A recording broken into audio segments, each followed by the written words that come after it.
감사와 감사라는 제목으로 2025년 우리 추수감사주일 예배 말씀을 나누고자 합니다. 길게 나누진 않을 겁니다. 추수감사주일이라 또 특별하게 감사에 대해서 한번 생각해보고 지나가야 하지 않냐라는 생각을 해봅니다. 감사는 어떤 의미입니까? 여러분들 문자 그대로 감사한다라는 건 고마운 것이나 도움을 받는 것에 대한 인사, 그리고 그것을 표현하는 방식입니다. 그런데 한글 단어, 한자 단어로 또 다른 감사가 있습니다. 이 감사는 어떤 일을 감독하고 검사함으로 그것에 대해서 잘못을 따지는 그런 것을 감사라고 이야기합니다. 감사는 그 단어에도 양극단을 가지고 있는 것 같습니다. 어떤 것은 무언가를 감사해서 표현하는 거지만 어떤 것은 잘못된 것을 비판하고 지적하고 따지려고 한다는 거죠. 우리의 삶도 어떤 감사로 살아가고 있습니까? 내 삶을 비평하며 내 삶 가운데 무언가를 비판하며 살아가려고 하는 감사의 모습을 가지고 있는지. 여러분들 감사 중에 그런 거 많이 있지 않습니까? 하나님 아유 감사해요 하면서도 지뿔없다라고 이야기합니다. 그건 비판이에요. 내 삶 자체가 감사하지 않는다는 뜻입니다. 그런데 내가 많이 가졌어요. 많이 가진 것을 하나님 풍족하게 감사한다 하지만 그 감사 또한 하나님 앞에 충분하게 표현하는 감사인지 오늘 한번 생각해 보려고 합니다. 여러분의 인생에 감사를 받기보다는 저는 감사를 받고 감사를 표현하기보다는 여러분 속에 우선 기본적으로 감사함이 넘쳐 흐르기를 축원합니다. 그래서 오늘 설교를 요약해 보면 추수감사인데 이 추수감사로 사행시를 지으면 오늘 설교가 맞는 것 같습니다. 예, 웃지 마시고 불러주세요. 추억이라고 말하기에는 너무나 은혜 없이 2025년을 살아온 것 같습니다. 좀 크게 해주세요. 수없이 결심하고 반복하며 몸부림을 쳤지만 실패했고 좌절했고 여러 가지 죄로 얼룩진 삶이었습니다. 감히 고개를 들고 하나님을 마주하지 못할 죄인으로서 2025년을 보냈습니다. 이제 사라져라, 없어져라. 이 부족한 죄인의 삶에도 우리 주님께서 주신 구원이 있기에 감사할 수 있음에 다시 일어섭니다. 제가 저도 좀 은혜로운 찬송을 만들어요. 여하튼 이처럼 저는 감사함이 넘치는 인생이 바로 하나님 앞에서 살아가는 우리 구원에 대해서 감격하는 인생이 진짜 감사라는 생각을 해봅니다. 감사 없이 살아온 시간들, 불평하며 살아온 시간들, 실패했다고 좌절했다고 죄인으로서 죄 가운데 빠졌다고 살아왔던 모든 25년은 이제 여러분 삶에서 남아있는 한두 달 사이에 다 사라지고 27년은 진짜 주님 앞에 나의 구원에 대해서 감격하며 살아가는 여러분들이 되시기를 원합니다. 우리는요 과거의 실패, 과거의 좌절에 대해서 많이 생각하고 그것 때문에 또 올 것에 대해서 늘 언제나 불안합니다. 그런데 성경은 늘 말합니다. 과거를 불안하는 그 과거를 되돌아보지 말라고요. 롯의 아내도 그랬듯이 성경에서는 정말 어떤 일에 대해서 과거의 것을 연연하는 인생이 아니라 다가올 미래를 보라고 늘 말합니다. 그 미래는 다른 어떤 것도 아닌 우리에게 있는 영생의 구원을 바라보라는 의미죠. 우리 구주 예수 그리스도를 바라보라는 그 예수 그리스도를 보라는 의미의 구절도 또한 우리를 구원해 주신 그 예수 그리스도를 바라보라는 믿음의 표현을 이야기하는 겁니다. 여러분, 우리가 오늘 본문으로 봤던 이 본문은 너무나도 잘 암송하는 구절들입니다. 특히 16, 17, 18 어디 가나 여러분들이 막 적어놨어요. 항상 기뻐하라, 쉬지 말고 믿으라, 범사에 감사하라. 근데 이것은 너무나 잘 외우고 좋아하는 구절인데 다들 보면 항상 기뻐하는 게 몰두합니다. 쉬지 말고 기도하는 거 몰두합니다. 범사에 감사하라는 것에 몰두합니다. 그런데 왜 이거 해야 되는지 모릅니다.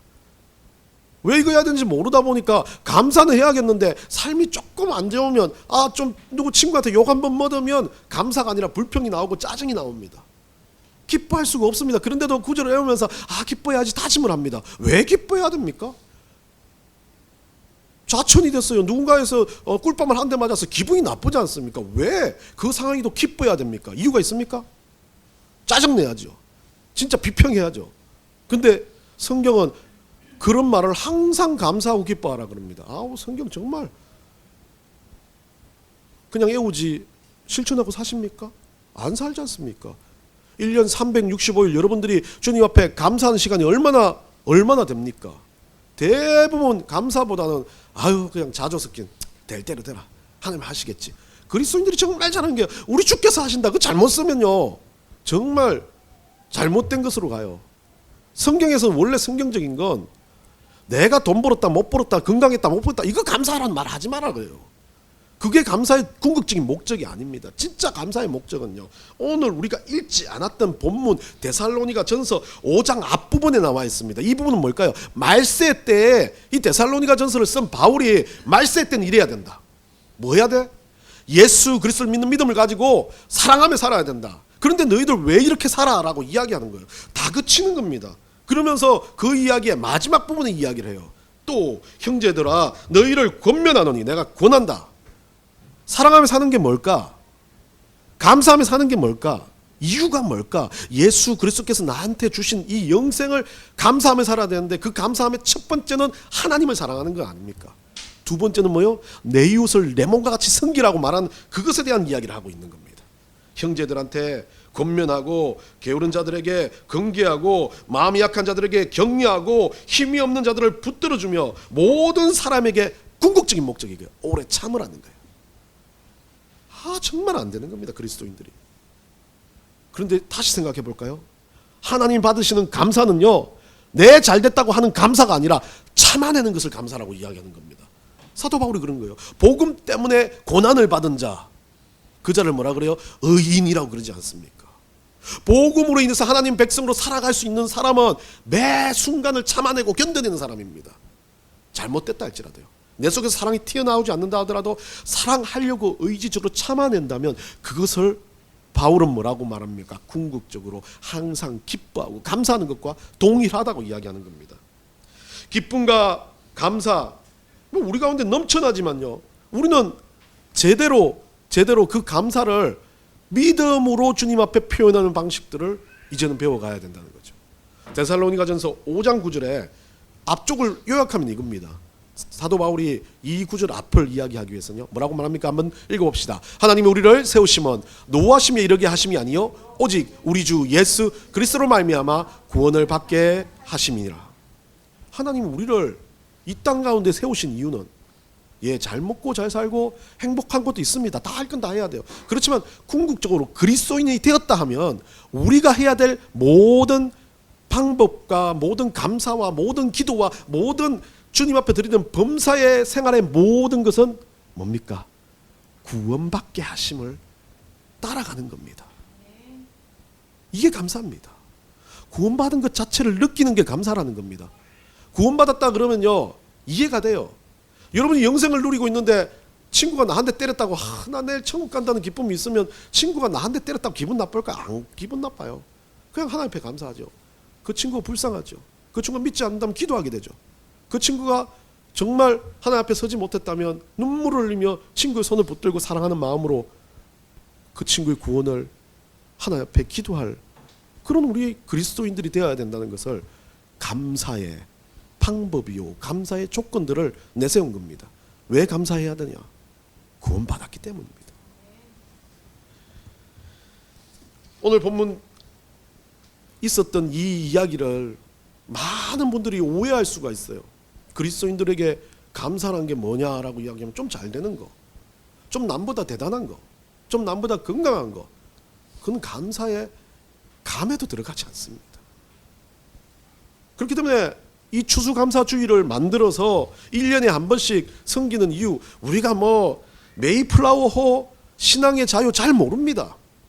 그런데도 이 추수감사주일만이라도 한 번은 생각해 봐야 될 것, 내가 받은 구원에 대한, 하나님이 주신 그 구원에 대한 감격이라는 거죠. 1년 365일 못합니다. 친구가 나한테 와가지고 그렇게 욕을 해야 되는데 그 앞에서 구원의 감격에 기뻐서 활짝 웃으면 미친 사람이 됩니다. 감정적이고 힘들고 어렵게 삽니다. 그런데 1년에 한 번이라도 이 구원의 감격에 대해서 깊이 생각하고 그 어떤 어려운 순간에도 구원받았던 감사 때문에 인내하고 버텨가야 되는 게 그리스도인의 인생이라는 겁니다. 1620년 9월 여러분들 잘 아는 것처럼 메이플라워 이야기가 너무 멋지고 아름다운 이야기 아닙니다. 이 청교도들 신앙의 자유를 가지고 왔겠지만 아주 잡동사니 인물들이 섞여 있었습니다. 범죄자도 있었고 거기에는 사기꾼도 있었고 거기에는 또 신앙의 진짜 자유를 가지고 일종의 그 영국 대륙에서 이단시 되는 사람들이었습니다. 그러다가 메이플라워를 타고 여러분들이 잘 아는 63일간의 항해를 해서 대서양을 넘어서 도착한 곳이 지금의 말하는 그 미국의 동부 쪽에 있는 끝자락 부분이었습니다. 그때 102명이 타고 왔지만 1년이 지나서 이 102명이었던 이 사람 중에 52명이 죽어버리고 50명만이 그 자리에 착륙을 합니다. 50명이 왔는데 여러분들 여러 가지 이야기하죠. 이 사람들 총칼 가져와가지고 인디안들 쏘아 죽이고 막 이렇게 땅을 정복했다. 그건 뒷이야기예요. 이 메이플라워 온 사람들은 50명 장착해갖고 원주민들한테 엄청나게 이 압박을 받아요. 원주민들도 경계를 하죠. 이 사람들도 경계를 하지 않습니까? 그 뒤에 이제 상선이 생기면서 총도 가져오고 그러다가 이제 전쟁이 나서 인디안들을 그렇게 괴롭혔는데 이 50명들은 처음에 뭐 했냐면 가지고 온 거 가지고 자기들이 먹고 살아야 되니까 식량이 다 떨어지니까 농사를 지어야 되는 거예요. 그래서 농사를 지어서 1년 만에 거기에 농사를 짓고 나무를 해서 이 50명이 한 게 그 농사 지었던 재물과 그 가진 것들을 작게나마 교회를 만들어 놓고 거기에서 하나님 앞에 이것들을 드리며 감사 예배를 드렸던 거예요. 이게 추수감사절의 기원이 된 겁니다. 그런데 우리는 참 이 추수감사를 그냥 지나간 때가 많아요. 이들에게 추수감사는 하나님께서 주셨던 그 구원의 은혜로 인해서 자기가 죽지 않고 살아있는 것 자체가 감사였던 겁니다. 삶의 자리에서 아둥바둥 쌀한톨 먹으려고 발버둥 치면서도 그 날에만은 하나님께서 나를 살려주신 그 은혜를 생각해보는 시간이 되는 거였죠. 우리는 어떻게 감사하고 있습니까? 우리는 어떻게 추수를 해서 주님 앞에 드리고 있습니까? 뭐 물질적인 것, 살아있는 여러분들을 드리는 것을 이야기하지 않습니다. 그것은 당연한 거예요. 하나님 앞에 신앙으로 믿음으로 당연히 부차적으로 하는 거예요. 그런데 여러분들이 어떤 마음으로 이 추수감사절에 주님 앞에 서 있는지를 다시 한번 생각해 봐야 될 것 같습니다. 로마서 1장 8절 우리 한번 읽어봅시다. 다 같이 읽습니다. 먼저 내가 예수 그리스도로 말미암아 너희 모든 사람에게 관하여 내 하나님께 감사함은 너희 믿음이 온 세상에 전파됨이로다. 사도 바울은요, 감사함의 궁극의 목적은 복음이 전파되는 거였습니다. 구원을 받는 사건이었다는 거죠. 그렇기 때문에 자기의 모든 인생에 가지고 있는 부귀와 가치를 다 포기해도 자기 삶의 모든 것을 다 버리고 자기 생명을 거기에 갈아 넣어도 이것이 감사함을 받게 될 수 없었다는 거죠.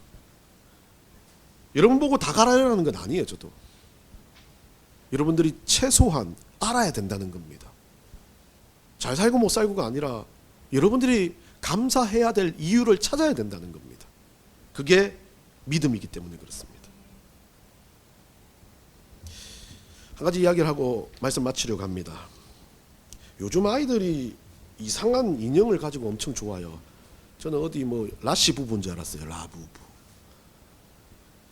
이거를 뭐 사달라고 막 안간힘을 해서 제가 찾아봤더만 라부부라는 게 뭐 요정 뭐 모티브로 해가지고 홍콩에서 있는 아티스트가 만들었고 이걸 가지고 중국의 기업이었는 뭐 마트인가 팝스토어인가 이 사람들이 해가지고 전 세계에 홍보를 해서 성공을 했고 특히 뭐 한류 스타, 팝스타 막 이런 사람들이 이거를 언급함으로써 아주 유명해진 인형 중에 하나였습니다. 속설에 막 10몇만 원씩 있다는 거 다 거짓말인 것 같아요. 찾아보니까 이들의 정가는 정해져 있어요. 아무리 비싸도 4만 원 이하. 근데 아무리 싸도 2만 원 이하 이상. 2만 원짜리 요만한 인형 2만 원짜리가 얼마나 화가 납니까 저는. 그래서 그냥 자꾸 그러니까 그래 빨리 사가지고 끝내주자. 그럼 막 10몇만 원 이렇게 들었는데 그 땡에 들어가 보니까 2만 원 막 배달비도 안 받아. 2만 원. 와 좋다고 그거를 샀습니다. 정품 인증 막 마크 앞에 붙여놓고 우리는 꼭 정품만 팝니다. 그래서 사가지고 배달을 받았는데 저는 자신감 있게 던져주고 학교 가서 라부 이따 말해라. 그래서 집에 돌아와서 기가 죽어가지고 아빠 짝퉁이야. 걔가 팍 죽어가지고 아빠 짝퉁이야. 이거 못 들고 다닐 것처럼 표정을 짓는 거예요. 그리고 원망스러운 표정 있지 않습니까? 분명히 저는 정품이라고. 굿땡을 믿었던 제가 잘못이었어요. 그래서 그 짝퉁을 보고 화가 나서 굿땡에 들어가 보니까 벌써 사이트가 사라지고 얘들은 와 굿땡은 관리를 안 한가 봐요. 하여튼 아무 관리 안 된대요. 그거는 그 사이트가 사라졌기 때문에. 저는 짝퉁을 떠나서 사만을 이런 게 돼서 속에 부글부글 끓기 시작했습니다. 그런데 그날배로 또다시 이 짝퉁으로는 쪽팔려서 살 수가 없으니까 계속 저한테 그 제가 잘못하니까 정품을 사줘야 돼가지고 결국은 이상한 스토어 줄 서가지고 정품을 사줬습니다. 정품을 받아드는 그 순간 우리 아이가 체크를 합니다. 가격, 택, 그리고 모든 이빨에 있는 이건 정품이다라는 그걸 보면서 제가 한번 찾아봤어요. 라부부 정품은 어떻게 보는가? 1번 가격, 2번 디자인 마감, 3번째 구매처 확인, 4번째 상품 인정 마크. 이걸 보면서 내가 무지한 것도 있었지만 이 모든 것을 보니까 짝퉁을 보니까 이빨에 페인트 칠이 삐껴져 있는 거예요. 짝퉁과 정품이 이렇게 다르구나. 그 속아서 한 내가 바보지라는 생각을 합니다. 그러면서 설교를 쓰다 보니까 우리가 꼭 인생을 살면서 짝퉁 라부부처럼 감사를 드리는 것 같아요. 근거 없이 내가 가진 것 잘 되면 뭔가 막 내 삶이 그냥 풍요로운 것 같으면 막 감사가 넘쳐나는데 진짜 감사가 아닌 거예요. 그 속에는 그냥 내가 세상에서 잘 된다는 감사만 있는 거예요. 내 구원에 대한 감사가 쏙 빠져있기 때문에 그것은 짝퉁 감사입니다. 진짜 감사, 라부부, 진품 라부부를 보는 것처럼 진짜 감사는 뭐예요? 첫 번째 가격이에요. 이것이 풍성하나 풍성하지 않으나 예수 그리스도께서 주신 보혈의 값은 어떤 것으로도 매길 수 없다는 겁니다. 두 번째는요, 디자인 마감인데요. 이 디자인 마감 뒤에 이야기할 텐데 구매처 확인이 참 중요합니다. 이 라부부가 누구로부터 나왔다는 거예요. 이 구원의 은혜가 우리 하나님부터 나왔다는 게 얼마나 중요한 거예요. 이거를 확인 못하면요 짝퉁 감사예요. 그리고 하나님 주신 인증 마크, 예수의 보혈을 인해서 내가 입으로 시인하여 믿었던 이 믿음으로 인해서 그리스도인이라 불려진 이 인증 마크가 있으면 된다는 겁니다. 그리고 제가 보지 못한 것 중에 마지막이었어요. 이 마감선을 잘 봐야 돼요. 이 마감선이 참 중요해요. 이빨이 조금 튀어나온지 어땠는지 되돌아봐야 돼요. 내 인형이든 어떤 인형이든 정말 내가 살아가면서 일생을 걸려서 내가 주님 앞에 어떻게 봉제돼서 마감선을 만들어내며 살아가는지, 내 인생의 마지막 장 천국에 들어갔을 때 내 마감을 했을 그 순간에 성훈아 너는 목사인데 왜 이렇게 이빨을 잘못 그려서 빠져 이렇게 해서 너는 짝부부야 이렇게 이야기할 수가 있다는 거예요. 우리의 구원을 가지고 우리의 삶을 어떻게 마감선을 짓듯이 살아드리느냐, 그것이 참 중요하다는 것을 깨닫게 됩니다. 감사는 그겁니다. 받았던 구원에 대한 감사만 있다면 내 삶을 그냥 허비할 수 없습니다. 주님 앞에 드리기 위해서 안간힘을 쓰는 겁니다. 내 삶이 하나님께 드려지는 것, 내 삶은 하나님께 속해진 것, 우리 하나님께서 예수 그리스도를 보내주셔서 나를 살리신 그 구원의 은혜에서 감격해서 내 삶 자체가 너무나 하나님 부족하면 죄인 같고, 정말 그래도 정말 열심히 은혜가 풍성하면 감사가 넘쳐나고, 또 어느 때는 무언가 힘든 일, 어려운 일이 생겼을 때는 그 어려운 일 가운데서도 우리를 이끌어 주시고 구원하신 은혜에 대해서 감사하며 살아가는 것, 그게 감사, 그게 감사의 감사라는 겁니다. 마지막 시편 50편의 구절을 한번 읽고 우리 말씀을 마치겠습니다. 우리 다 같이 읽습니다. 감사로 제사를 드리는 자가 나를 영원하게 하나니 그의 행위를 옳게 하는 자에게 내가 하나님의 구원을 보이리라. 여러분 남은 25년 그리고 살아갈 모든 여러분의 여생이 이런 감사의 제사, 믿음의 제사가 넘쳐나기를 간절히 축원합니다.